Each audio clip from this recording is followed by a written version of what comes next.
Inclaudicable. Un comunicado y condena el hecho de que la Procuraduría General de la República Tenaz. porque todos los presos vinculados al tema del seguro social van pa'l pozo.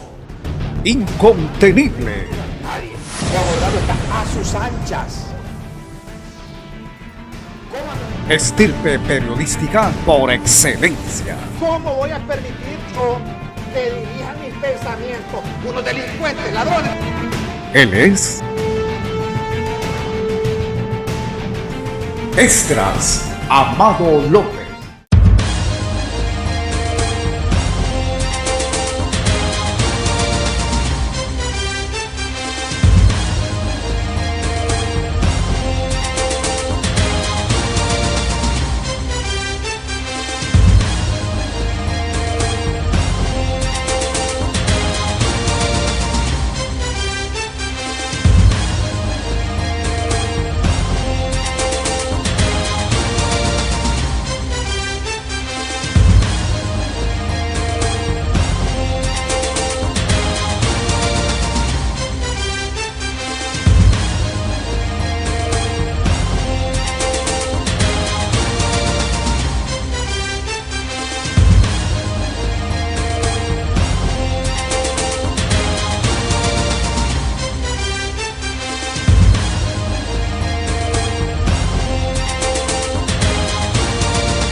Quizá para mañana sea tarde.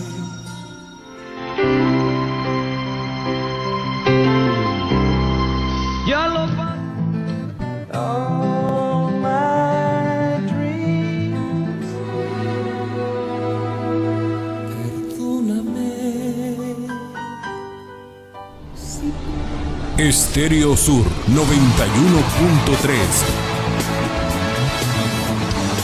La estación musical del año. Amigos televidentes del Sol de las Noticias, muy buenos días. Tenemos ya en el set principal a nuestra invitada para esta mañana. Se trata de Doris Gutiérrez, abogada de profesión, como todos sabemos, diputada en el Congreso Nacional, y conoceremos a continuación muchísimo más en una interesante entrevista con la diputada muy querida por el pueblo, la abogada Doris Gutiérrez. Bienvenida. Buen día.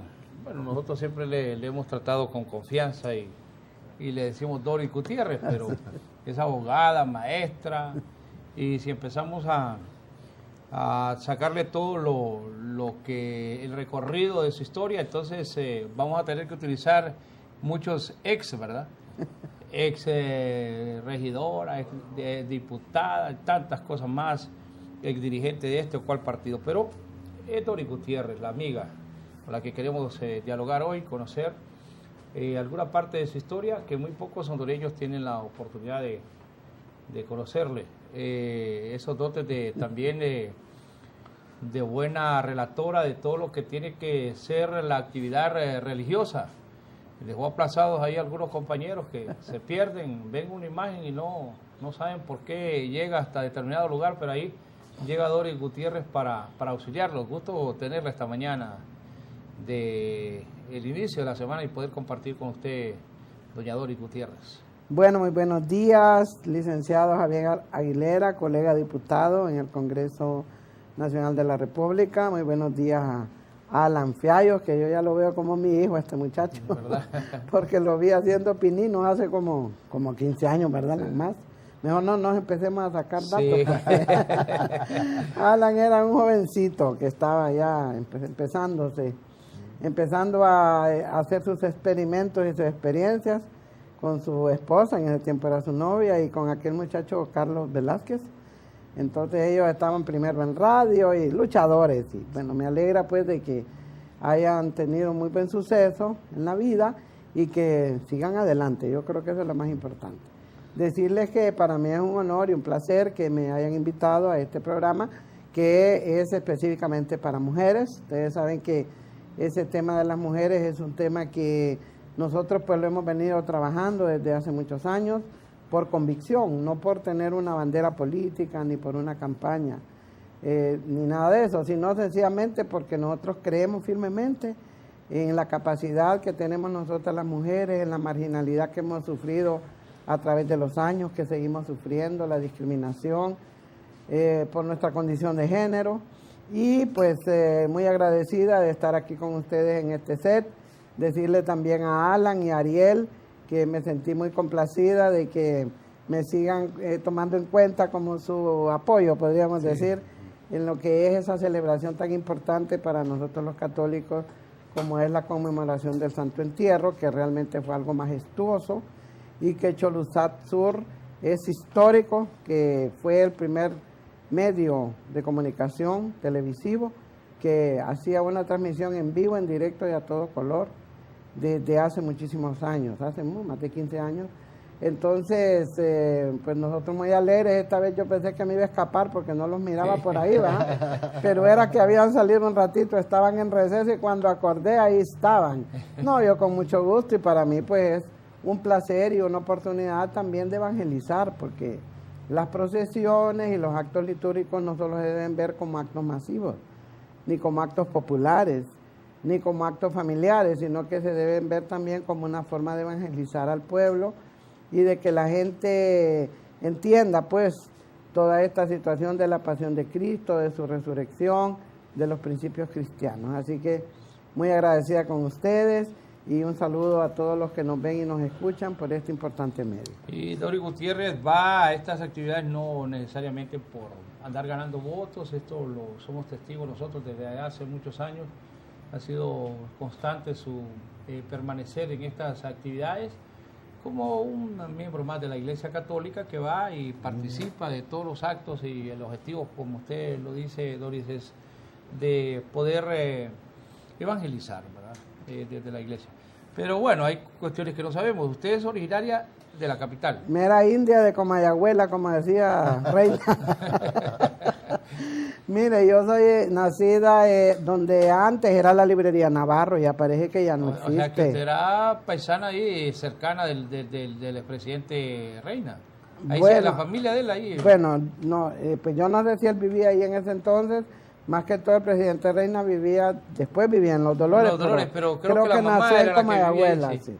Entonces no, pero yo no era como quien dice de una familia de estirpe, sencillamente nosotros vivíamos ahí en unos cuartitos que se alquilaban ahí exactamente por donde era la librería Navarro.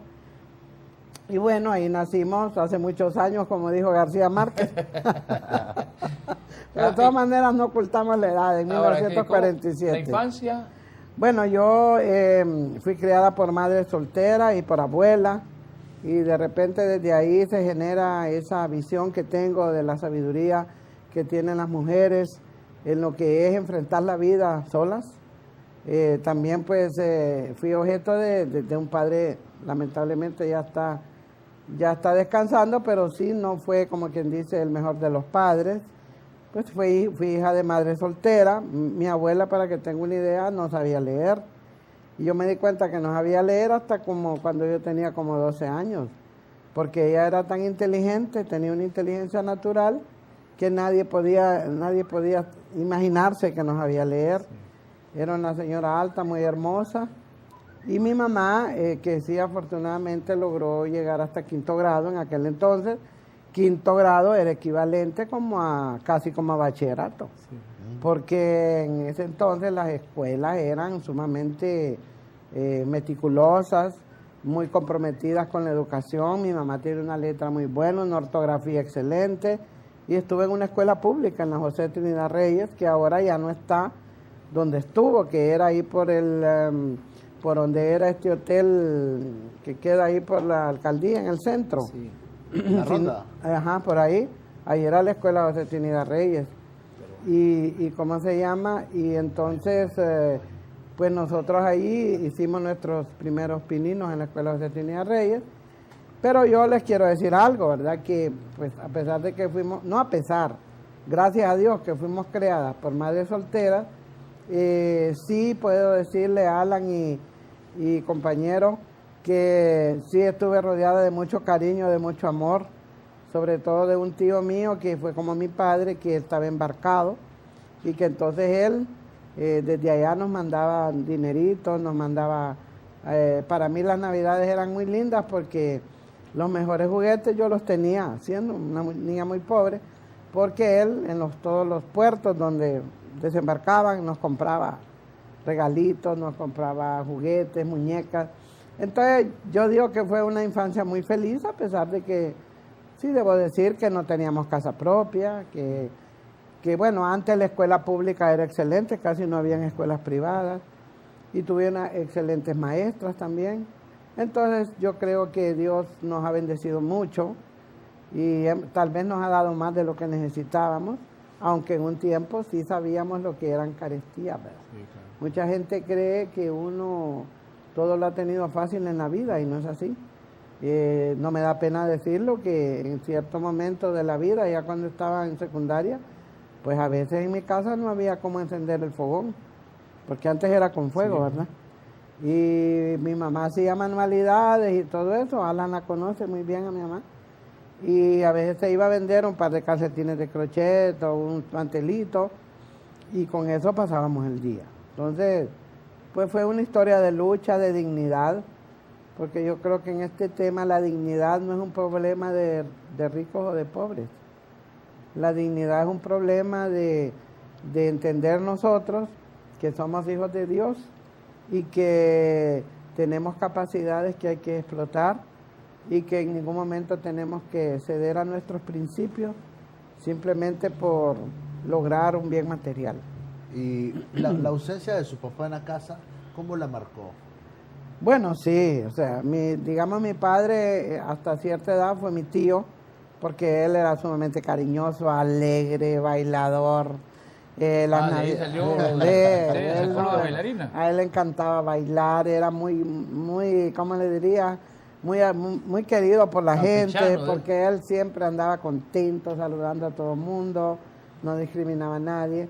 Pues sí, claro que el hecho de no tener un padre que esté pendiente de uno lo marca definitivamente, pues sobre todo en materia económica, Alan, pues él era un abogado, fue alto funcionario en tiempos de Vida Morales, fue viceministro en aquel tiempo se llamaba Ministerio de Economía, y él fue viceministro y oficial mayor de un connotado hombre de banca como fue Hueso Arias. O sea, mi papá era un liberal a muerte, fue presidente del comité local del Partido Liberal de Comayagüela y también fue uno de los que asaltó el cuartel San Francisco. Cuando estaba en contra de la dictadura. ¿Y revolucionario? Pues yo creo que por ahí viene, y aunque después él me regañaba, pero yo le digo, ¿Y a qué edad lo conoció? ¿Y usted? No, yo lo conocí desde pequeña. O sea, nunca hubo distancia. No, yo lo conocí desde pequeña, pero para empezar, pues no llevo su apellido, ¿verdad? Sí. Él era apellido Clés, yo soy apellido Gutiérrez. ¿El nombre de su papá? Mi papá se llamaba Armando Clés Sierra. O sea, que Chelato sí. Chelato tampoco ¿Cuándo conoció a su hermano? A Chelato yo lo conocí ya cuando tenía él como 11 años, porque Chelato nació allá en Soledad, Paraíso, sí. Y lo trajeron como de 8 o 9 años acá, pero yo lo fui conociendo como a los 11 o 12 años. Pero de igual manera él no llevaba el apellido de mi papá, entonces somos los dos que no llevamos el apellido. O sea, que él por eso se llama José de la Paz Herrera. Ya lo de Chelato Clés se lo gana por el apellido.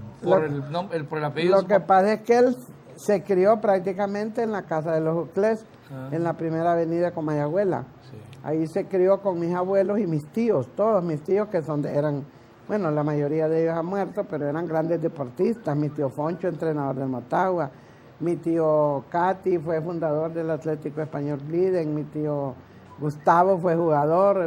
Bueno, todos ellos eran grandes deportistas. Y como Chelato se crió ahí con ellos, entonces todo el mundo, bueno, no se llaman, Chelato es el sobrenombre, se llama José de la Paz, ¿verdad? Entonces, así fue la historia. ¿Y cómo ha sido la relación con él? Porque después él se convierte en un hombre, todo un personaje en este país, claro. Es el único hondureño que lleva a una selección nacional al Mundial con buen suceso y ha estado campeón de los equipos más grandes del país.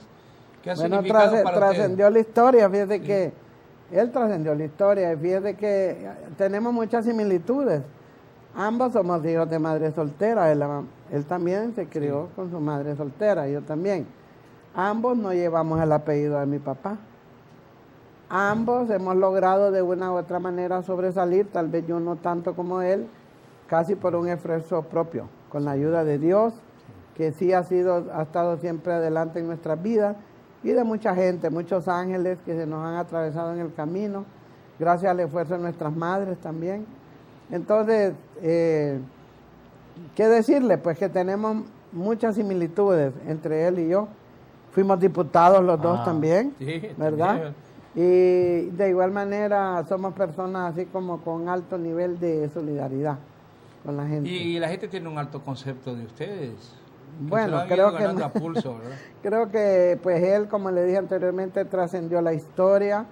Chelato por su propio esfuerzo consiguió una beca en Argentina, se fue a estudiar haciendo un gran esfuerzo personal, y luego es una persona sumamente disciplinada, estudiosa, una persona muy enfocada en lo que quiere, y su vida ha sido el fútbol, y lo será, creo yo, hasta el último día Pero la de su relación vida. entre ustedes, Muy buena. ¿de siempre? Muy o- buena. No, más que todo ya en la edad adulta, porque cuando él estaba en la gloria del 82 y todo, muy poco lo veíamos. Yo tenía un hijo que era locutor deportivo, el mayor, que hoy precisamente está cumpliendo 44 años, Mauricio José Hernández, que por cierto es nacionalista, le voy a decir. Y yo lo digo públicamente porque esas son las cosas de la vida. Uno no y el- puede también El respeto que llevar debe a los... Sí, existir. es la democracia. Y hoy está cumpliendo 44 años. Ayer estuvimos almorzando con él, con su esposa. Y ese muchacho, cuando era chiquito, tenía una gran memoria. Tiene todavía. Y se aprendía los nombres de todos los jugadores. De todos los jugadores, él se sabía los scores, que cuántos goles metió fulano, cuántos menganos. Entonces, un día chiquito entrevistó a Chelato, y Chelato no sabía que era su sobrino. Ya después nos fuimos acercando un poco más, cuando estuvimos en el Congreso bastante. Todos los días nos mirábamos, conversábamos. Hoy un poquito menos, porque cuando lo de su enfermedad él estuvo en Ciguatepeque bastante tiempo. Ahora pues está nuevamente aquí en Tegucigalpa, pero es una persona a la cual yo admiro mucho y que en cierta medida ha sido también mi modelo, porque él es unos añitos más mayorcito que yo, ¿verdad? No tanto, pero un poquito más. Así que esa ha sido la historia, y tenemos otros hermanos de padre, como Leopoldo, que también nos hemos llevado muy bien con ¿Cuántos él. son en total? Somos 7. Siete. 7, sí. ¿Hermanas, Pero- mujeres? Y hermanas somos 3. ¿Pero O sea, con su mamá? ¿Solo usted? solo yo, hija única. Y Ok. tengo un hermano de crianza, que era primo, que yo lo considero como mi hermano, que se llama Rafael, que ya está jubilado él y vive allá por la costa norte. Ok. Ahora, ya su vida en la adolescencia, entonces es una madre soltera, tiene que ir a estudiar magisterio. Bueno, honestamente yo empecé a estudiar en el Central, primer Sí. curso. Y entonces, para segundo curso, me consiguieron una beca en el Sagrado Corazón. El Sagrado Corazón era un colegio de niñas de dinero. Yo vivía en una cuartería. No me da pena decirlo, pero yo me escondía para que mis compañeras no supieran dónde vivía. Claro. Porque ellas eran hijas de embajadores, eran hijas de empresarios. Y todas las amigas turcas, Mahomara, Tuan, todas esas estaban en el Sagrado. Y entonces yo me bajaba del bus y me hacía la disimulada para que no vieran, porque vivía en una Cuando ya cuartería. iba a 10 cuadras del bus, Exactamente, ya venía yo y me movía. Entonces, pues conseguimos esa beca en el Sagrado Corazón. Y ya cuando salimos de tercer curso, me recuerdo que una monjita que se llamaba Irma de Jesús Solera, que era ahí de la Oblata del Divino Amor, me dijo: mira, vos debes estudiar magisterio. Yo más me inclinaba por las ciencias comerciales, pero en aquel tiempo era comercio, bachillerato, secretariado y magisterio. Y había magisterio en el Sagrado. Entonces uno realmente, cuando entra a un diversificado, no sabe qué es lo que quiere. Es la verdad. Ni le hacen pruebas de aptitud ni nada de eso. Entonces nos metimos a estudiar magisterio, fueron 3 años más, y pues yo logré graduarme con mucho esfuerzo, fui la mejor estudiante de de mi curso, de mi carrera, pues me gané la medalla de oro del colegio. Y después la misma monjita, Madre Irma, me dijo, ¿y por qué? Yo ya tenía conseguido trabajo en la escuela que ahora ya desapareció, que le llamaban La Paquita, que era la escuela Federico Frebel, que antes quedaba ahí exactamente por el cuartel San Francisco. Una escuela de mucho prestigio, dirigida por una maestra muy buena, la profesora Paquita Guerrero de Lardizada, o Lardizal de Guerrero, no me recuerdo. Entonces Paquita estaba muy vinculada a la iglesia, yo también. Entonces yo había conseguido trabajo, iba a ganar 150 lempiras. Ya iba a ser maestra de kinder. Ya tenía la plaza conseguida y todo. Y en eso Madre Solera me dijo, ¿por qué no vas a hacer los exámenes a la escuela superior? Y fui a hacer los exámenes y resulta que mi vocación salió en el área de ciencias de la educación. Y saqué muy buen resultado en los exámenes de admisión. Y nos metimos a ciencias de la educación. No me arrepiento, es una carrera lindísima. Tiene que ver mucho con el tema de la educación, de la enseñanza. Yo era maestra primaria, entonces ahora iba a sacar un profesorado en ciencias de la educación. También siempre fui así como a veces muy obsesiva en las cosas. Y a pesar de tanta pobreza, a pesar de que no tenía los libros, hay veces, a pesar de que nos cortaban la luz, a pesar de que a veces la casera, o sea, la dueña de casa, nos amenazaba que nos iba a sacar porque no habíamos pagado la renta, que eran 40 lempiras. Yo me esmeraba por sacar buenas notas. Y igual en el Sagrado Corazón me gradué en la escuela superior, me gradué con un índice de más de casi 99%. Me recuerdo que Osvaldo López me puso la medalla de oro como la mejor estudiante de la escuela superior y como la mejor egresada. Y después, bueno, me tocó ir a trabajar a un pueblo porque todavía en aquel tiempo no había mucho trabajo aquí. Entonces me fui a trabajar a Trinidad Santa Bárbara. Ahí mis alumnos eran mayores que yo. Cuando yo llegué a Trinidad tenía 20 años, sin conocer, sin saber qué era lo que... Pero antes no había tanto peligro como ahora. Y en Trinidad estuve 1 año y ahí empezamos a alfabetizar en unas aldeas. Y fue muy bonita la experiencia en Trinidad Santa Bárbara. Pero, y la adolescencia, ¿y cómo fue? ¿Le gustaba ir a fiestas? ¿Noviera?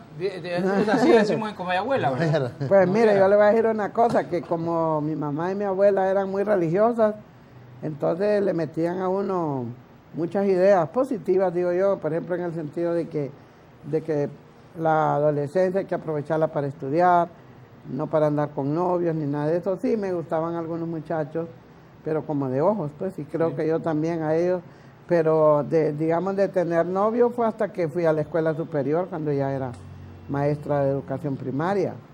Allí, pues ahí en la superior ya era un ambiente más liberado, y ahí tuvimos, sí, ahí fue donde, pero no era como le diría, no, en ese sentido, era como bastante tímida. Ahora ya no, ahora es que soy más que adelantada. Pero su primer novio oficial entonces fue él. Fue, sí, un compañero que era del área de matemáticas de la superior, se llama Luis. Ahí está todavía, a veces lo encuentro. ¿Y usted, él tiene su familia, yo también. ¿Y usted se casó en cuánto tiempo? No, yo después de eso, pues fue una relación no tan agradable, diría yo. Porque, ¿con él? Sí, porque al final no logramos entendernos mucho. Yo me fui para Trinidad a trabajar, él se fue para Olancho y de repente él apareció casado. Bueno, yo regresé de allá y luego tuve otros novios, sí. Me acuerdo que en Santa Bárbara tuve un novio que era un gran futbolista. Yo creo que más por eso me fijé en él, porque a mí me gustaba mucho el fútbol y le gustaba cantar. Entonces a mí me encantaba que esa cuestión un poco romántica, ¿verdad? Y bueno, después ya entré a trabajar a la Escuela Radiofónica Suyapa, gané un concurso, fui a dar clases a la Normal de Señoritas, ganando concursos, y también el Cultura Nacional, ahí fue recomendada por una connotada maestra que ya murió, la profesora Fita de Valladares, y el profesor Saúl Zelaya, que era un gran maestro, fue director del Central, y también fue director de Cultura Nacional, que en aquel tiempo estaba dirigido por maestros jubilados. Y bueno, después allí en escuelas radiofónicas conocí a a un agrónomo que trabajaba ahí. Bueno, él sí ya había tenido hijos y todo, pero a veces uno esas cosas no las mide hasta después, ¿verdad? Sí, claro. Entonces sí, nos casamos en 1972 y en 1973 nació mi primer hijo, el que está cumpliendo hoy 44 años de edad. Y bueno, ahí ya nos metimos en el mundo de lo que es la doctrina social de la iglesia, la teoría de la liberación, la pedagogía del oprimido, y entramos de lleno en lo que es la lucha social, recuperación de tierras, evangelización, pero una evangelización en el marco de las conclusiones de Medellín. Entonces, muchas personas éramos señaladas de revolucionarias, de izquierdistas. Uno de nuestros educadores era el padre Guadalupe Carney, que, pues, ustedes saben, él falleció en la guerrilla, fue matado en la guerrilla. ¿Lo trató mucho usted a Guadalupe Carney? Claro que sí, al padre Guadalupe Carney, claro que sí, lo tratamos mucho. Él era un sacerdote jesuita, muy apegado a la doctrina directa de Jesús. Él solamente calzaba sus sandalias y lo que andaba puesto, y fue uno de los que más apoyó la ANACH, la Asociación de Campesinos de Honduras. Guadalupe llegaba a una aldea y él dormía igual como dormía la gente, comía igual que lo que comía la gente.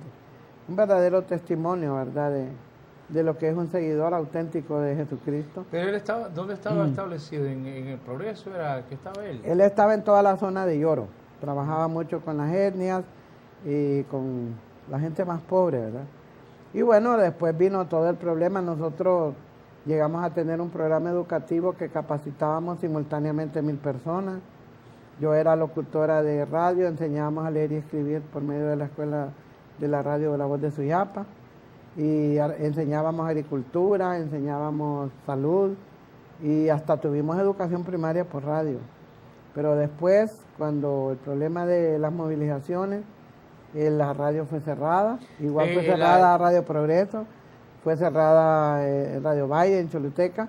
Cuando los horcones fue una cosa terrible. 2 de mis compañeritos de mi equipo, fueron asesinados ahí. Y cuando hablamos este es el caso de la Talanquera, donde está vinculada la familia de Mel y otra. Fíjese que le voy a contar que precisamente yo me casé el 18 de febrero de 1972. Y ese día que nosotros nos estábamos casando, que fue aquí en la iglesia de la Guadalupe y todo, Adán Palacios, que ya falleció, que ustedes lo deben haber conocido, un gran hombre, Adán Palacios iba a ser nuestro padrino de boda eclesiástica, y Orlando Iriarte, que también ya falleció. Entonces resultó que Adán no vino a la boda. Y nosotros, ¿qué pasó con Adán? Entonces, Orlando Iriarte y Emma Yolanda, su esposa, fueron nuestros padrinos de boda, pero Adán no pudo venir. Entonces nosotros, le dije yo a la persona, pues, a mi esposo, que le habrá pasado a Adán. Antes era muy difícil la comunicación. Sí. Y eso de la Talanquera ocurrió el día, fue un viernes, me acuerdo. Nosotros nos casamos el día viernes 18. Entonces, ese día, eso ocurrió como a las 6 de la tarde. Nosotros nos casamos a las 7 en la iglesia de la Guadalupe. Al día siguiente, resulta que nos llega no, como antes era por teléfono la cosa, y cortaron todo, bueno, y era una aldea, no había teléfono. Entonces, al día siguiente de la mañana, recibimos una llamada de que habían varios compañeros fallecidos o habían sido asesinados en la Talanquera, y que Adán se andaba escondiendo porque era uno de los que era señalado como autor intelectual. Y en ese tiempo había una vinculación enorme, y todavía hay, entre los ganaderos, los terratenientes, las autoridades municipales, y el ejército y la policía. Entonces, los pobres campesinos se enfrentaban a 5 grandes grupos de poder. Imaginen, ganaderos, en ese caso en Olancho, ganaderos, terratenientes, empresarios, la iglesia no, porque la iglesia, más bien la iglesia de Olancho fue perseguida. Ahí murió mataron un sacerdote dos también. sacerdotes. Dos sacerdotes. Pero esos murieron en el 75. Sí. Lo que le estoy narrando fue el 73, el 72, que fue el año que yo me casé. Entonces, eso estamos hablando de hace exactamente 45 años, porque mi hijo nació en abril del siguiente año. Entonces, fue un golpe muy duro para nosotros, porque en la Talanquera murió precisamente en la Talanquera el papá de Lucas Aguilera, creo que un hermano, y también creo que en los Horcones murieron varios parientes de ellos. Un compañero amigo nuestro, Lincoln Coleman, uno que yo era la coordinadora del programa de la Escuela Radiofónica, Roque Ramón Andrade, era uno de mis supervisores de mi grupo. Y a mí me tocó irle a decir a la esposa, a esta niña Edna, María Edna, pues me tocó irle a decir que su esposo lo habían echado en un pozo, en el pozo Malacate. Y bueno, de ahí sufrimos una persecución tremenda, a grado tal que prácticamente las escuelas radiofónicas desaparecieron.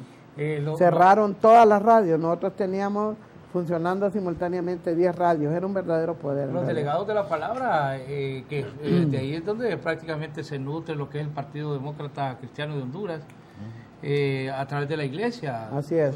Prevalece el Partido Demócrata, pero usted no perteneció al Partido Demócrata en la fundación. Bueno, mire, ¿sabe quiénes fueron fundadores de la democracia cristiana? Alfredo Landaverde, Sí.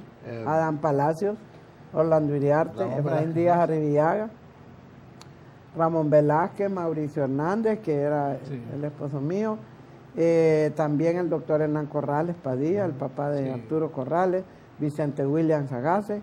Entonces, yo no fui fundadora, pero sí se llamaba en aquel tiempo Movimiento Demócrata Cristiano de Honduras, así se llamaba, no se llamaba partido. Costó mucho que fueran inscritos, porque aquí costó mucho romper el bipartidismo. Porque lo vinculaban mucho a la izquierda. Bueno, se vinculaba con el tema de invasiones de tierras, con el tema de que andábamos educando a la gente, y usted sabe que un pueblo educado es un problema. Es un pueblo que se va saliendo de la opresión. Solo para que no quede ahí un hueco sobre ese tema del Pozo Malacate. Y en ese interín, al final, entonces, ¿quiénes fueron los responsables de eso? ¿Qué? Porque acá se especula o se asegura. Por ejemplo, entrevistamos una vez al nieto que era el papá de Lucas Aguilera, o sea, a su nieto, que ahora está en la democracia cristiana, y él responsabiliza a la familia de Mel, por ejemplo. ¿Usted qué información tiene sobre eso? Nosotros la información que manejamos en ese entonces es que fue en una hacienda, efectivamente, del papá del presidente Zelaya. Entonces,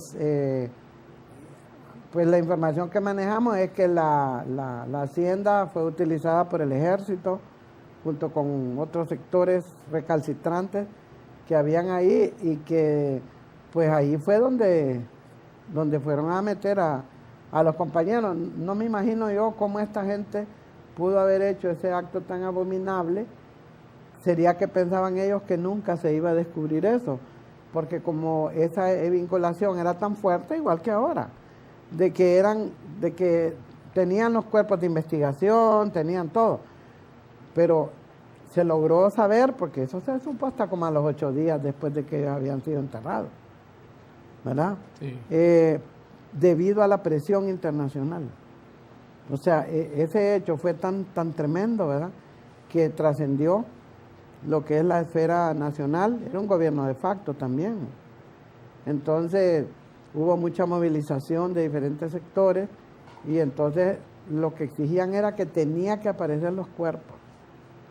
Algo parecido como lo de Ayotzinapa. Ajá, que imagínense que en Ayotzinapa todavía no se sabe dónde están, porque saber, yo me imagino que los quemaron, ¿sabe qué?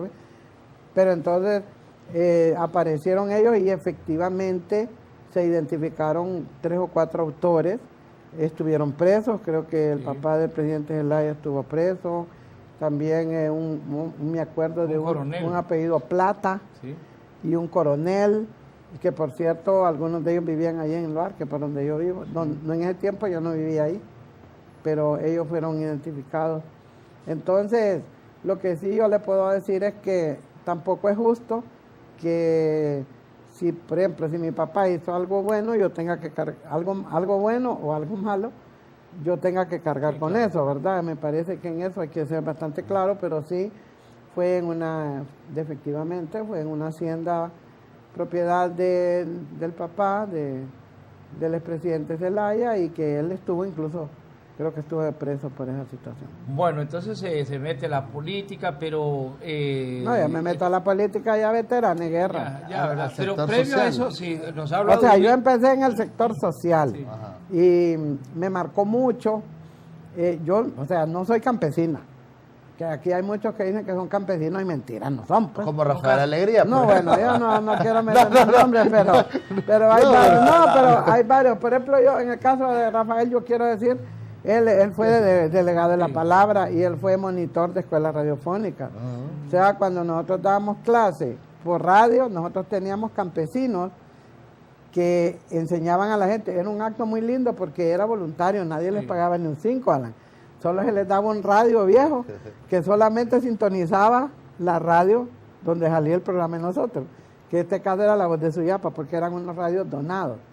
Mucha gente venía y los juzgaba para ver si oía otras radios, pero nada. Entonces, en este caso, por ejemplo, de Rafael, sí, él fue, puedo dar fe yo, ¿verdad?, de que él fue monitor de escuelas radiofónicas, que enseñó a leer y escribir, y que en la aldea donde él vivía, que era ¿cómo que se llama esta aldea? En esa aldea se creó un grupo campesino muy bueno. Pero él es Y de él Morolica o de Orospina, por ahí, él ¿no? nació en el sur, pero sus padres se fueron a vivir a esta aldea, que ahorita se me olvidó el nombre, en Olancho. en Olancho. Y ahí estuvieron muy vinculados. Miren, este centro de capacitación de Olancho, que se llamaba Santa Clara, Ah, el director era Adán Palacios Irache. Había un obispo muy progresista franciscano que se llamaba Nicolás D'Antoni. Y habían unos sacerdotes colombianos muy buenos, me acuerdo que uno se llamaba Diego, y muchos de ellos murieron, pues, también en todo este proceso. Entonces Adán Palacios era egresado de la superior, igual de mi área, de ciencias de la educación. Y Adán era un pedagogo de primera, y un hombre muy humilde. Entonces Adán organizó, junto con un equipo, tanto de ahí de Santa Clara como un equipo de campesinos de las aldeas, organizó todo un movimiento social cristiano, no político, sino que un movimiento orientado a aplicar la doctrina social de la iglesia. Si usted lee la doctrina social de la iglesia, lo que prevalece ahí es el bien común. Lo que prevalece es no acaparar, por ejemplo, las tierras. Lo que prevalece es la necesidad de que todos tengamos una vida digna, como Dios lo quiere. Entonces Adán organizó un equipazo. Habían equipos en otros lados, ¿verdad? Como en Progreso, había otro equipo donde estaba Guadalupe, había otro equipo en Ocotepeque, había otro equipo en Santa Bárbara, había otro equipo en Comayagua, había otro equipo aquí en Francisco Morazán, pero el mejor equipo era el de Adán, porque Adán logró vincular religiosas, sacerdotes, campesinos, grupos indígenas. Nosotros le decíamos el Tolupán, no me acuerdo cómo es que le decíamos a Adán. Entonces, con mucha sabiduría él dirigió eso, pero claro, al final la reacción y la gente cuando se dio cuenta de la injusticia en que vivía, entonces fue cuando empezó a reaccionar y empezaron a ver los enfrentamientos con los que acaparaban la tierra, por ejemplo, que por cierto mucha de esa tierra mala vida, mucha de esa tierra que se la regalaban los alcaldes sin pagar nada. Entonces Adán tenía el mejor grupo, había unas religiosas muy buenas, unas canadienses, y pues definitivamente todo eso hizo que muchos campesinos fueran asumiendo gradualmente. Lucas Aguilera también fue monitor de escuela radiofónica, fue delegado de la palabra, era de ese grupo. Lucas Aguilera, otros compañeros que ya fallecieron. Ya después se vinieron a la ciudad y es otra cosa, ¿verdad? Pero en ese sentido sí, pero hay otros que sí, que yo sé que nunca vivieron en ninguna aldea y dicen que son campesinos. Eso es mentira. Ahora, usted... Es como que yo diga que soy campesina, es mentira. Yo he trabajado añales con campesinos, soy muy identificada con la lucha de ellos, Solo en escuelas radiofónicas trabajé más de 14 años, después trabajé con la CNTC. A mí me tocó ir a levantar compañeros que los habían asesinado. Me tocó ir a sacar compañeros que los habían metido a la cárcel solo porque habían ido a recibir un curso de alfabetización. Bueno, Sin nos ser contaron abogada. una historia, y nos contaron una historia, disculpe que le interrumpa, Sí. de un hecho que se dio donde Doris Gutiérrez prefirió que la llevaran presa y otro compañero dijo que no le quedaba tiempo que iba a dar un mandado. Aquí vino alguien a contar. Aquí en la, Ahí y en era el core. siendo diputado. En el core. Sí, Siendo ¿verdad? Ahí quedó diputada presa. aquí de una colonia que está yendo hacia el Picacho. Ah, esa es de... Sí, ese fue La un pleito Estan- muy fuerte que Estanzuela, tuvimos. ¿verdad? La estanzuela. Y entonces dije que la llevaron presa Sí, y entonces que- el otro compañero dijo, no, yo tengo que ir a dar un mandado. Dijo, Tengo yo voy a que ir donde la regresar. doña. No, que se perdió. Pero a mí al final no me metieron presa, hay que decir la Sí. verdad. Pero No, sí pero usted metieron- tuvo el valor de acompañar. Sí metieron preso a varios. No, yo estuve ahí, eso sí. Sí. Estuve ahí, pero sí metieron presa, por ejemplo, una compañera de 8 meses de embarazo. Y metieron preso a un viejito, un adulto mayor, que eso es prohibido. Sí. Y metieron preso a un joven, a un menor de edad. Entonces, y ahí estuvo también preso Rafael, ahí se No, quedó, sí, sí, déjame ahí se no quedó contar, con ¿no? ellos, Sí. y a él lo sacaban porque en aquel tiempo los diputados teníamos inmunidad, y él prefirió quedarse. Yo creo que esas cosas uno no las puede negar porque son hechos que ya No, y él pasaron. ha sido luchador. Lo vi a propósito porque yo he visto algunas de sus fotografías históricas y fotografías históricas que recuerdo es justo con Rafael Alegría, con Evo Morales. Y con con Fidel, Fidel Castro, sí, sí. y con Fue. Chávez. Y con Chávez, sí. Nosotros trabajamos en ese tiempo en la línea de izquierda, directamente de izquierda. Pero esa conciencia se nos fue formando en el trabajo que hicimos con la iglesia. Entonces, la iglesia siempre tiene sectores muy progresistas. Francisco es increíble la visión humana que tiene de todos estos procesos. Francisco ha dicho, el capitalismo es algo abominable, el capitalismo es inhumano, ¿verdad? Antes ningún papa se había atrevido a decir eso porque ya le decían que era comunista. Ahora, yo estuve en los delegados de la palabra en la década Ah, de de los veras, 70, sí. ¿en qué lugar? Aquí en la Sagrada Familia, en Comayagüela. Ajá, Y quien nos formaba a nosotros era el cardenal. Oscar Rodríguez. Sí, él Ah, nos de daba veras. orientación y nos hablaba de la teoría. Él Teoría era de la miembro liberación. En la teoría de la liberación, era miembro del CELAN. Del CELAN, sí, es Y cierto. nos daba orientación en ese sentido. Posteriormente yo, a mi criterio, él cambió radicalmente de su posición y de su formación, y muy lejos de lo que nos predicó en reiteradas ocasiones en esos periodos de formación. Tuvimos formación con sacerdotes jesuitas y que daban orientación en este sentido. Pero yo quiero pararme aquí y cortar un poco esto, porque usted tiene otro hijo. ¿Cuántos Tres, hijos más? son hijos tres más. varones. Tres varones. Pero no se volvió a casar. No, No. afortunadamente. Mire, ya 2 veces cometer el mismo error sería... Pero hay un hijo suyo que es un niño, una persona Es especial. un joven especial. Un joven sí. especial. Cuéntenos Se cómo llama Javier Alejandro, tiene ahorita 33 años. Bueno, es un niño muy hermoso, me decía ayer una monjita en una celebración que teníamos, mire Doris, usted me dice tiene un ángel en su casa, y es verdad. Porque estos niños, claro, yo no le voy a decir que esto es fácil sobrellevarlo en la vida, no. Le mentiría, yo le diría, es fácil, fácil. ¿Cuál fue el problema Es de él? difícil. Pues fíjate que él nació normal, un niño muy lindo, muy precoz. Ese niño como de 2 años ya le distinguía los periódicos, ya le leía todos los pasta colgate, decía, me acuerdo, margarina Mirasol y todo eso. Y lo que le afectó fue una varicela. En esos días mi abuela estaba muy enferma, y mi abuela pues era mi segunda madre y todo, y entonces a él le daban unas temperaturas bien altas. Entonces yo lo llevé donde el médico y todo, el doctor lo que me dijo, es una varicela y eso hasta que se le pase. Pero las calenturas que le dieron fueron bien altas y solo me decían que lo pusiera en agua. Y bueno, de repente él apareció dejando de hablar, y bueno, cuando acordamos es que el niño ya no hablaba. Entonces le dimos muchos tratamientos, estuvimos yendo donde este doctor de Ciguatepeque. En eso acupuntura. debo decir que el papá fue sumamente responsable, Lo llevábamos 2 veces a la semana a Cibatepec, a este centro biológico que tiene el doctor, ¿cómo que se llama? Que fue diputado, Contreras. Roberto Contreras. Sí. Y además de eso, estuve en Cuba con él. Muy bueno el tratamiento que le dieron y todo.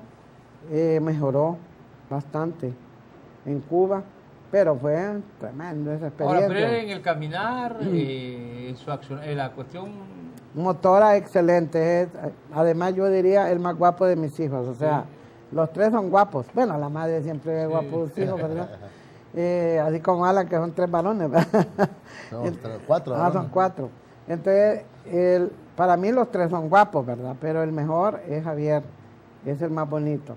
Precisamente anoche yo me fui a misa de la resurrección porque no había ido.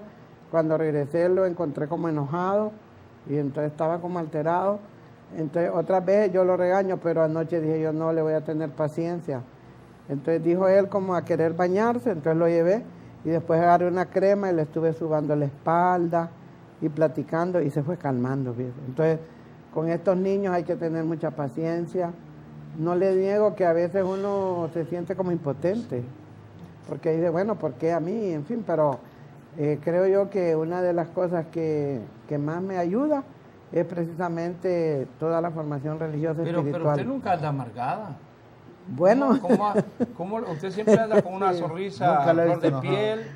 Y uno cree que cuando alguien tiene un hijo en esas condiciones, pues se levanta malhumorada, se frustra y se acuesta malhumorada y se quiere sacar con todo el mundo. Y usted, yo desde años que tengo de conocerla, desde hace muchos años en su acción política, en su acción profesional, porque he estado vinculado siempre, yo hace más de 30 años a los medios de comunicación, y yo creo que desde que usted apareció en el panorama político, de alguna u otra manera siempre he visto su reacción y nunca ha sido de una persona que anda enojada, sino el término de bailarina es por lo simpática que usted es. No, mire, la verdad sí me enojo y peleo y todo, pero últimamente he leído mucho los mensajes de Francisco y el último que leí, que creo que se hizo viral, es que la vida es una experiencia imperdible, dice Francisco, y que aunque tengamos angustias, tristezas, problemas, que lo que tenemos que hacer no es amargarnos, no es criticar, sino que es, en primer lugar, aceptar la voluntad de Dios, en segundo, demostrarle a los demás no cuánto nos quieren ellos a nosotros, sino cuántos nosotros los queremos a ellos. Y otro mensaje que me ha gustado mucho de Francisco es que es muy agradable sentirse feliz uno, pero más agradable saber que uno hace feliz a otra persona. ¿Cómo es el día de Javier, por ejemplo, su hijo? Bueno, es un día bastante rutinario, podríamos decir. Antes pues no tenía un profesor que lo entrenaba en educación física y todo. Ahora antes lo llevamos a todas las escuelas, ahora ya 33 años no hay un centro donde lo podemos llevar. Entonces es un día bastante rutinario, ya se levanta como tipo 9, desayuna. Creo que lo hemos mal acostumbrado, él bien puede comer porque su parte motora tiene buena, pero bueno, le hemos acostumbrado a darle su comidita. Después juega mucho, tienen fijaciones ellos, juega mucho con unas llaves o con un cepillo, de ahí normalmente pues se le hace su aseo, se baña y todo, después almuerza. Cuando yo llego temprano, lo llevo a dar una vuelta, a veces en carro, a veces a pie. Más en carro que a pie, porque ahora como es peligroso andar a pie. Entonces, ya nos ha pasado que mucha gente que ha andado haciendo gimnasia o que ha andado caminando, pasa cualquiera y le dispara. Entonces, eso y más que todo atenderle sus necesidades básicas. Pero él se quedó en su mentalidad, no logró desarrollar como... Mire, él... ¿En qué edad se pudo haber quedado él? Pues yo pienso que él... en la parte cognitiva se debe haber quedado como en unos 13, 14 años, pero en la parte de habla, pues no habla, él se comunica con gestos y todo. Entonces en la parte de habla, pues no podríamos decir que ni a un año llega, pero él maneja conceptos. Por ejemplo, usted le dice, Javier se va a bañar, Javier se llama igual que usted, Javier se va a bañar, entonces él queda viendo así y de repente agarra la toalla y se va al baño de arriba, que ahí es donde él se baña. Entonces uno le dice, ¿quiere comer o quiere esto o quiere el otro? O sea, en algunos conceptos subjetivos él los maneja y conoce a las personas, pero en algunos conceptos objetivos no los maneja. Entonces, es una situación, lo tuvimos en muchos tratamientos, hoy toma muy poca medicina, narcoléptico. Pero había, digamos, por ejemplo, agresividad en algún momento. Antes se autoagredía. O sea, por ejemplo, hubo un tiempo que se mordía la mano, cuando enojaba, se mordía la mano y se hacía hasta un callo aquí. ¿Ve? Ellos así son, otros se autoagreden golpeándose la cabeza, pero ahora no, fíjate que no se autoagrede ni agrede a otras personas. Lo único que cuando se enoja, por ejemplo anoche que estaba enojado, salió a la carrera y agarró la llave y fue a abrir la llave de la cocina y las mojó y después las tiró y después las recogió. Entonces yo interpreté que estaba enojado, porque los domingos yo siempre lo saco. Sí. Pero ayer, como estaba cumpliendo años mi hijo mayor, me fui a la casa de él y ya me regresé tarde. Y después me fui a misa. Entonces, cuando llegué le pité y él no quiso salir. Después, cuando ya vio que estaba el carro adentro, ya quería salir.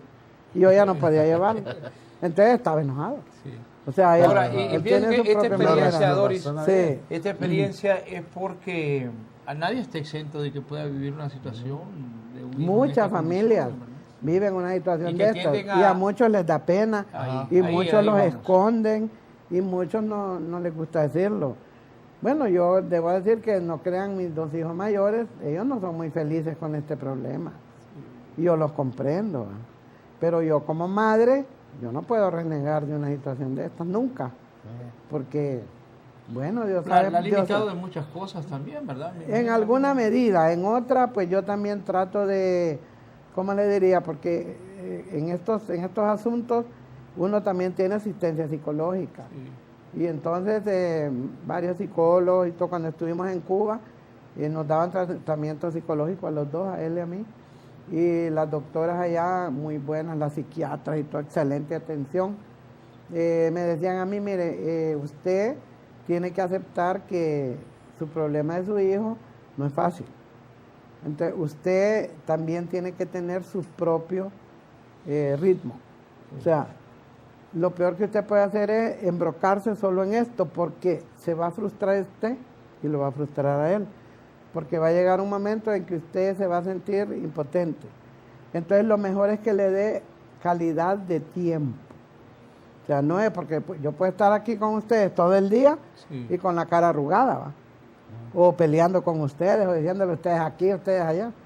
Pero puedo estar con ustedes media hora, conversando como estamos ahorita, o riéndonos.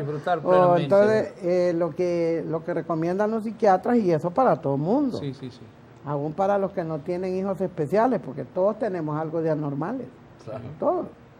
Entonces, lo que recomiendan es calidad de tiempo. Entonces, si usted va a estar con su hijo 15 minutos nada más al día, que sea un tiempo no para estarlo regañando, para amenazarlo que le va a pegar, sino para conversar con él, para escucharlo, para acariciarlo, ¿verdad? Entonces, yo con Javier así soy, pues. O sea, yo ni le digo Javier, yo le digo mi momito, mi niño, así. Y él sabe, pues, que la mamá le está hablando. Me imagino que lo preocupante, y hemos compartido con otras amigas que han venido, la preocupación de las madres regularmente es qué va a ocurrir después de qué, ¿verdad? O que yo no esté, o que me tenga que ir, o que tenga que salir, o que tenga que ir allá. No, que se muera. Y ya en el término real es cuando uno tiene que fallecer, ¿verdad? Mire, que ahí es donde se centra la preocupación. Sí, yo le voy a decir algo, porque la misma palabra de Dios dice, ¿verdad? Imagínense que los pájaros no tienen una casa, no tienen un trabajo, no tienen quien les dé de comer y nunca mueren por falta de comida. Entonces, la palabra de Dios es clara, ¿verdad? En el sentido, mire, si usted se pone a pensar en eso, se amarga, porque definitivamente Dios tiene sus tiempos para todos nosotros. Nosotros podemos estar platicando aquí ahorita, y en un rato podemos no estar. Precisamente anoche yo soñaba con Marco Antonio Andino, fíjate. que hasta me desperté. Lo miraba exactamente así como era él. Yo tenía una buena relación con Marco Antonio. Sí. Entonces a Marco Antonio estuvimos platicando con él que 48 horas antes de que se muriera. Entonces la vida es tan efímera que no vale la pena estar solo pensando en qué va a pasar. Yo sé que Dios pone sus ángeles y pone sus medios. Y Dios no nos va a dejar desamparados. Entonces no me complico mucho la vida en eso, fíjate. Claro. Bueno, porque yo digo, como dicen, Dios, ¿cómo es que dicen? Dios aprieta pero no ahorca. Entonces yo sé que el Señor tiene sus planes con él, tiene sus planes conmigo, tiene sus planes con toda la familia. Entonces lo que hay que hacer, como dice Francisco, es vivir el momento de la mejor manera. Como dicen los Alcohólicos Anónimos, que me encanta esa filosofía, yo la conocí mucho, la filosofía de Alcohólicos Anónimos para mí es lo que tiene una mayor esencia de cristianismo y de solidaridad. Sí. Porque ahí en el Alcohólicos Anónimos, yo le digo porque estuve muy de cerca en eso. No porque yo era alcohólica, ¿verdad? No le digo que de vez en cuando no tomo mis vinitos, pero más que todo por una relación familiar y realmente yo ahí aprendí el sentido del servicio. Porque ahí nadie anda como nosotros los políticos viendo a ver cómo robamos cámaras, sino que ahí es el que quiera servir, ¿verdad? Entonces es un programa excelente el de Alcohólicos Anónimos. ¿Y cuál es el eslogan? Los 12 pasos y las 12 tradiciones. El primero es vive las 24 horas. Solo por hoy. Solo por hoy. Y ellos lo van disminuyendo. Dice, vive lo más feliz esta próxima hora, ahorita son las 8:20. Bueno, seamos felices de 8:20 a 9:20. Otros lo dicen, seamos felices de 8:30 a 9. Y así, entonces, creo yo que si uno se mueve con ese pensamiento, pues yo pienso que la vive bien, fíjese. Sí, claro. Sí. Oye, porque tiene que pensar, no me voy a enojar, no me voy a pelear. Sí. No me voy a amargar mi vida. Ese punto. O sea, yo no le conozco a usted un enemigo. No, sí tengo. No, pero algunos gratuitos, otros no. No, pero no alguien con que usted, pues que usted sienta mal o rencor o algo. O sea, es de las políticas que puede confrontar. Y ahora. No, que entiende que es la política y que es la por ejemplo, de, fue notable una vez que yo me di cuenta hasta el final del proceso. Dice. La gran reconciliación, pero yo no entendía que era eso. La reconciliación de Doris con el guacho. Dice. Y cuando se pelearon, digo, si Doris es un pan de Dios que no se pelea con nadie. No, el tema... Fue un acontecimiento, en serio. Sí. No, reconciliación de guacho y Doris. Digo. El tema con este compañero, que es periodista igual que usted. Un saludo, lo es que mucho. Él, digamos, fue una persona que a mí me ayudó mucho en el tema de proyección. Sí. En el tema de cómo manejarse ante los medios. Y pues él tenía, en ese tiempo cubría el Congreso, tenía mucha aceptación. Alguna gente malentendieron esa situación. Yo se los digo con toda honestidad, nunca fue más que una amistad con este muchacho. Pienso yo que él es así como bastante emocional, ¿verdad? Era muy afectuoso, una persona muy afectuosa. Entonces... definitivamente sí teníamos un gran acercamiento, pero desde mi visión nunca fue más allá que una buena y profunda amistad. Las divergencias se dieron cuando el tema del golpe de Estado, ¿verdad? Porque él incluso nos manejó la propaganda de la UD en una campaña electoral y nosotros le entregamos pues esa misión a él de que nos ayudara. Y fue cuando sacamos 5 diputados. Entonces, pero, o sea, aparentemente para nosotros él tenía una posición progresista. Él fue presidente del sindicato de la Tribuna, de Citrapizza, famoso. Me recuerdo que una vez me invitaron a una fiesta a los de Citrapizza. Entonces, yo ya llegué tarde porque teníamos otro evento. Ay, mijito, cuando llegué todos estaban tordeados. Ya no me recuerdo que fue en el Don Pepe 3000, ¿se acuerda? 2000 era que se llamaba. Ahí en el centro. Entonces, él era una persona muy querida en ese sindicato y fue varias veces presidente y por luchar por los derechos de los trabajadores tuvo algunos problemas. Inclusive creo que lo despidieron al final, o no sé cómo estuvo, pero sí muy identificado con la gente pobre, muy sensible. Entonces, el problema más que todo con él se dio a raíz del golpe de Estado por el hecho de que pues él primero aparecía como muy contrario al golpe de Estado, etcétera, pero ya de repente asume una conducta muy orientada hacia el bipartidismo, particularmente al partido de gobierno, y ya cuando le empiezo a ver yo sus mensajes y todo, yo dije, ¿qué será? Pues sería que me dio gato por liebre, porque según yo él era un gran progresista, etcétera. Y bueno, sí tuvimos un distanciamiento porque yo le tenía mucho aprecio a él, nunca pensaba pues que podía como pasarse a una línea tan radical, ¿verdad? Sí. Sin embargo, su decisión, yo la respeto. Pues últimamente no hemos tenido, antes yo miraba casi todos los días sus mensajes, ahora no. Como me hackearon el cel, he perdido un montón de contactos. No, entiendo que él está muy por la línea oficialista, ¿verdad? Bueno, ese es libre de hacerlo. Se volvieron a hablar, ¿verdad? Bueno, sí, hemos tenido comunicación, pero ya días que no. Porque yo más que todo era por las redes, ¿verdad? Sí. Y me alegra de que él pues haya podido, o sea, él tiene una familia muy bonita, sí. Tiene unas muchachas muy inteligentes y tiene un niño varón como de la edad de mi nieto, entonces yo creo que ha salido adelante, ¿verdad? Su esposa es profesora y afortunadamente pues ellos han logrado mantener su familia, que yo creo que esa es una aspiración de todo el mundo, que no todos lo hemos logrado. Así es. Por ejemplo, yo me separé después de 23 años de casada, por errores de ambos, digo yo, porque en este caso uno tiene que ser autocrítico. Un problema de estos de separación no se da solo por un lado, se da por ambos lados. Entonces, gracias. No, los periodistas, bueno, armaron una cosa ahí, pero no de ninguna manera. Pero sí, yo al compañero no le tengo ningún resentimiento ni nada. Discrepo con sus posiciones políticas, así como él discrepa con las mías. Pero tranquilo, ¿verdad? Sería que personalmente hace tiempo que no lo veo. Muchas gracias a la gracias a abogada Doris Gutiérrez. Aquí ya le va a bailar de todo.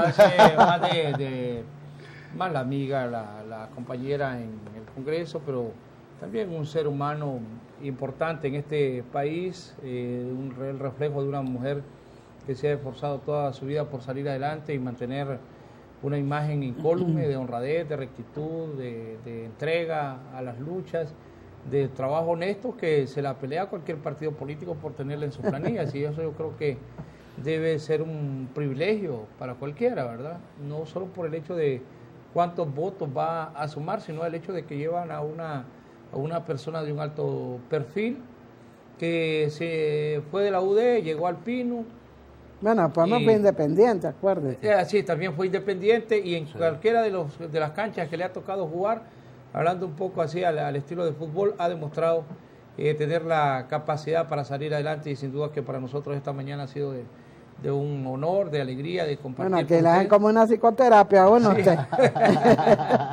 Pero no, como es que la gente no conoce el lado humano de los políticos, no, y ¿verdad? que cree que la ven a Doris Gutiérrez y dice, no, Doris Gutiérrez ha estado en la política hace 13, 14, 15 años, pero no saben, atrás de esa mujer valiente, de esa mujer que se pudo haber quedado en su casa, escondiendo a su hijo, lamentándose de la vida, llorando, sufriendo, no, salió de ahí no solamente para pensar en su familia, sino para pensar en otros seres humanos que también necesitan de mujeres valientes como Doris Gutiérrez. Sí. Y eso es un honor. Bueno, yo al contrario, yo me agradezco mucho a ustedes que me hayan dado esta preciosa oportunidad. Yo sé que no es a cualquiera que se la dan, ¿verdad? Agradecer también al licenciado Edras Amado López, que es quien dirige este canal, el propietario, igualmente a Javier, que son amigos de hace años también con él, ¿verdad?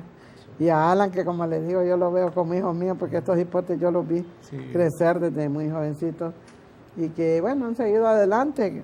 Hay gente que va a estar de acuerdo con ustedes, otra gente no va a estar de acuerdo, eso es normal, pero lo importante es actuar uno de acuerdo, como dice un libro de un jesuita que yo leí, que cuando uno actúa pegado a sus principios, pues aunque el mundo se le venga encima, si usted lo hace con convicción, ahora, si lo hace por conveniencia, y es otra cosa, ¿verdad? Y como dice el Papa Francisco, Los ríos no crecen para beber su propia agua, ¿verdad? Las plantas no crecen para comerse a ellas mismas. Entonces dice el Papa Francisco que la misma naturaleza nos enseña que no es para servirnos a nosotros mismos, sino para servir a los demás, en la medida que podamos, porque también no vamos a decir que no nos vamos a preocupar por nosotros mismos, también hay que empezar por uno y cuidar la casa común, que es de todos. Por eso me da mucho pesar ver tanto incendio, ver tanta destrucción del ambiente, ver cómo están cortando los árboles, porque al final de cuentas todos vivimos en esta tierra y vamos a morir aquí. No hay para dónde, por lo menos yo no aspiro a irme a vivir a otro país. Yo amo mi país, con todos los problemas que hay, todas las limitaciones que tenemos. No deseo jamás ni irme, ni morir, ni vivir, ni mucho menos morir en otro país que no sea Honduras, nuestra patria. Así que muchas gracias a ustedes. Muchas gracias. Y ojalá que no sea esta la primera y la última. No. Se nos quedaron varios episodios. Se quedaron varios. de la vida. No, pero- Don Fran Gómez. Siempre es tan agradable platicar con la abogada Doris Gutiérrez, a quien agradecemos definitivamente su comparecencia aquí en el Sol de las Noticias. Gracias, diputada, muchísimas gracias.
Y en la sombra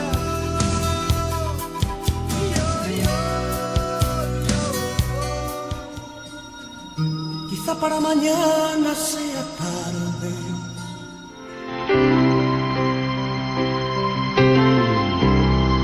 Ya lo all my dreams. Perdóname.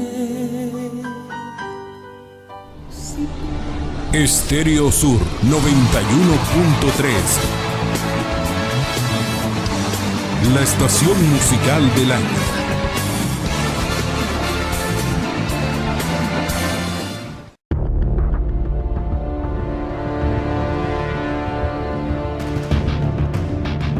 Inclaudicable. Hace un comunicado y condena el hecho de que la Procuraduría General de la República Tenaz. porque todos los presos vinculados al tema del seguro social van para el pozo. Incontenible. El abogado está a sus anchas. Estirpe periodística por excelencia. ¿Cómo voy a permitir yo que dirijan mis pensamientos unos delincuentes, ladrones? Él es